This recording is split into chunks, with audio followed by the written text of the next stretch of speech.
Hi everyone, this is Dr. Yeager here, and you are listening to Full Circle Animal Healthcare's weekly podcasts. Oh, the joys of having a dog.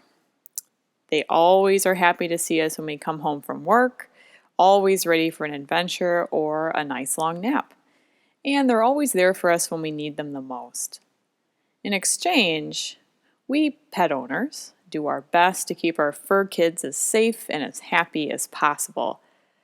Buying them toys and treats, taking them for their annual checkup with the veterinarian, keeping them out of harm's way. Well, these are just a few of the things that we do to make sure we're giving our pets a healthy and good life. Sometimes keeping our dogs safe is obvious, making sure they're leashed on walks around the neighborhood and making sure they're up to date on their core vaccines. Some diseases, though, can be found just about everywhere, including our own backyard.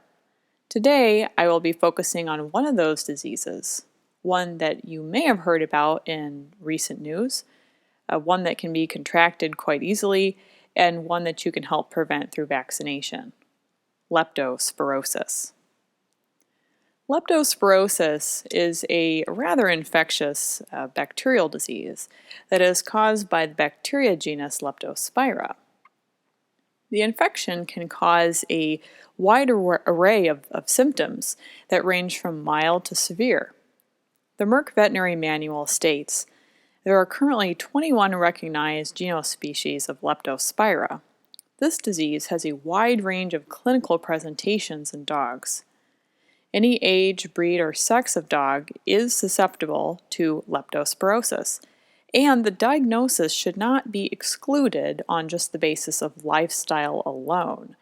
Canine leptospirosis is not restricted to large breed dogs, male dogs, or dogs with a predominantly outdoor lifestyle.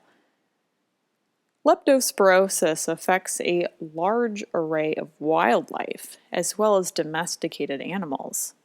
Leptospirosis, or lepto, as it is more commonly referred to, is a zoonotic disease, meaning that we humans can also contract the disease.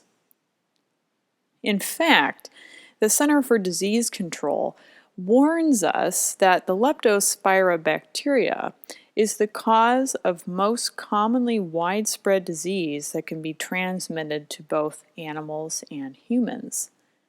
Though cases of leptospirosis in humans tend to be transmitted through direct exposure to the bacteria, well, there have been some reported cases where transmission has actually occurred from person to person.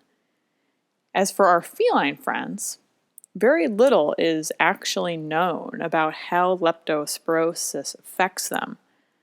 Now, what we do know is that cases of leptospirosis in cats appear to be extremely rare, and when they have occurred, symptoms have been believed to be mild to virtually non-existent. However, many veterinarians and researchers believe that there is a possible correlation between leptospirosis and feline renal disease. That's interesting. How lepto is being treated in cats is continuing to be researched. Well, dogs, on the other hand, are much more commonly and obviously able to become infected. The Leptospira bacteria are contracted through exposure and contact with infected urine. Now, this occurs in two ways: consumption or direct tissue contact. By consuming contaminated water sources, sniffing up the urine, the infected urine, up off the ground, or even when a Fido will step into contaminated grass or dirt and then lick the bacteria off its paw, transmission of this bacteria is possible. Direct tissue contact can be transmitted through a cut or even through the eyes.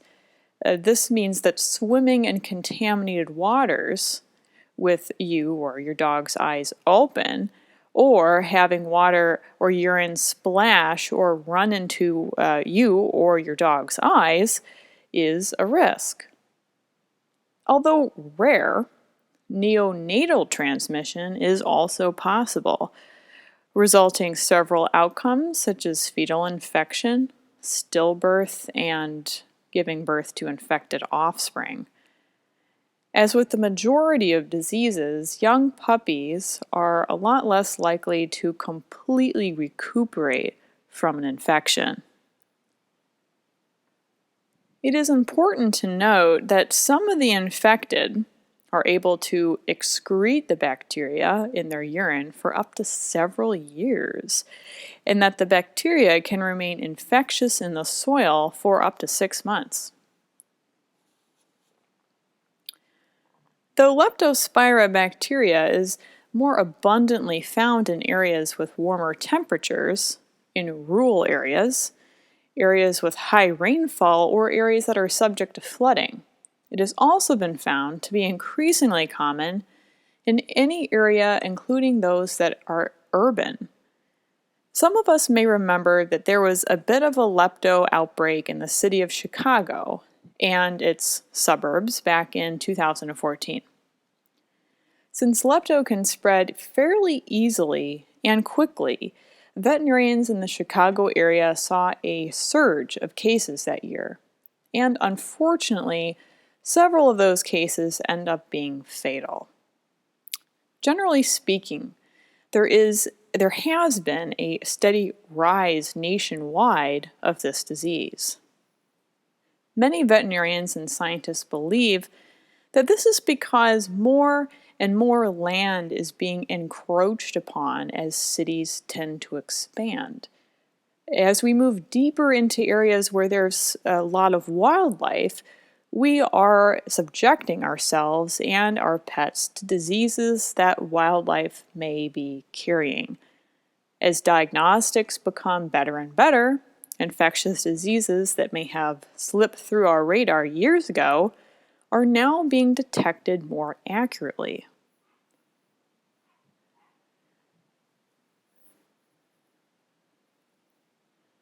So let's talk symptoms. The signs for a dog that has contracted lepto often begin to show about 4 to 12 days after exposure.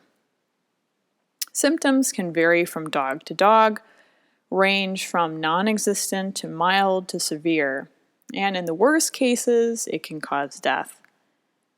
The American Veterinary Medical Association explains that signs of leptospirosis may include fever, shivering, muscle tenderness, reluctance to move, increased thirst, change in the frequency or the amount of urination, vomiting, diarrhea, loss of appetite, lethargy, and jaundice, which is yellowing of the skin and mucous membranes.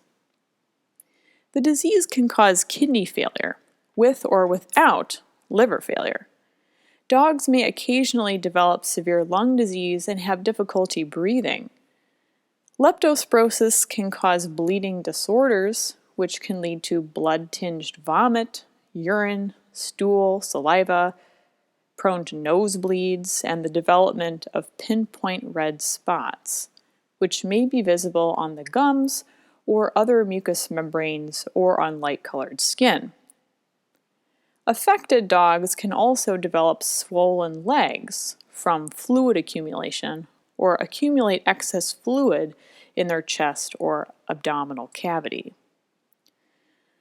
Leptospirosis may be suspected based on the exposure history and signs shown by the dog, but many of these signs can also be seen with other diseases. In addition to physical examination, your veterinarian may recommend a number of other tests, such as blood tests, urine tests, radiographs or x-rays, and an ultrasound. Like the majority of bacterial infections, early prognosis is inherent in procuring the best chance for a full recovery. Being vigilant of early warning signs, such as excessive drinking, excessive urination, or anything that may cause alarm or concern, especially if you think there is a chance that your pet may have been exposed to this bacteria. These are all good reasons to make a trip to your veterinarian's office.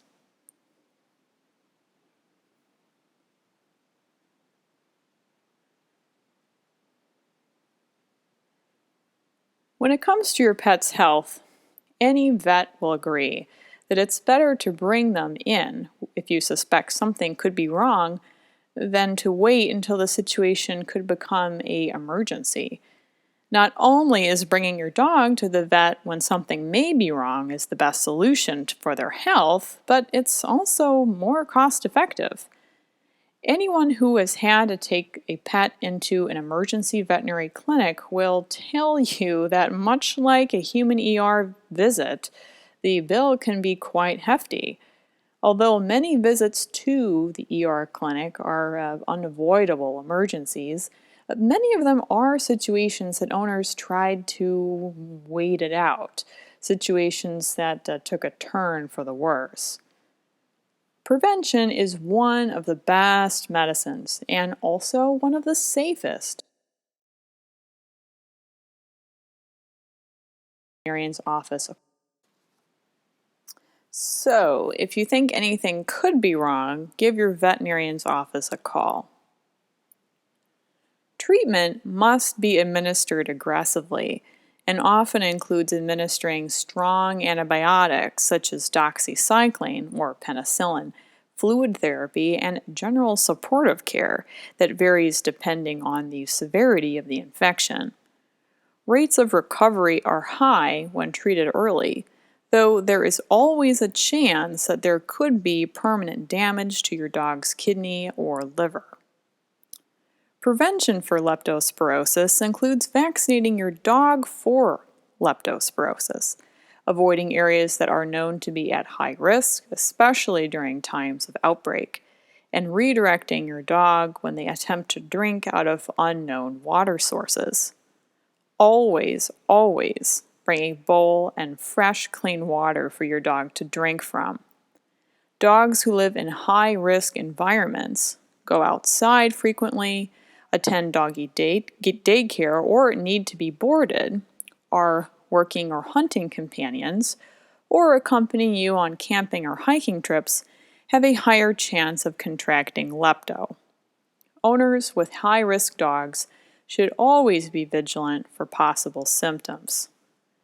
The vaccine for leptospirosis is not considered a core vaccine, though it is strongly recommended for the majority of dogs. It is often in a combination of core vaccine for distemper and parvovirus, though it can also be administered on its own. It is a 4-way vaccine that protects against 4 of the major and most common leptospira. Veterinarians will suggest that your dog should receive the lepto vaccine as early as 12 weeks of age and then boosted in about 3 to 4 weeks after the first shot to create effective immunity. After the initial booster series, the lepto vaccine must be given every 12 months in order to keep your pet safe. As with any vaccine, there are risks and possible side effects. Make sure to talk to your primary veterinarian about the best options for your dog.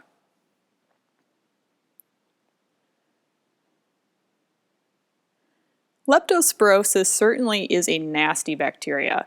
So long as you remain vigilant over your pets and bring them to a veterinarian's office that provides proper preventative care, you can rest assured that you are doing your best to keep them healthy and happy.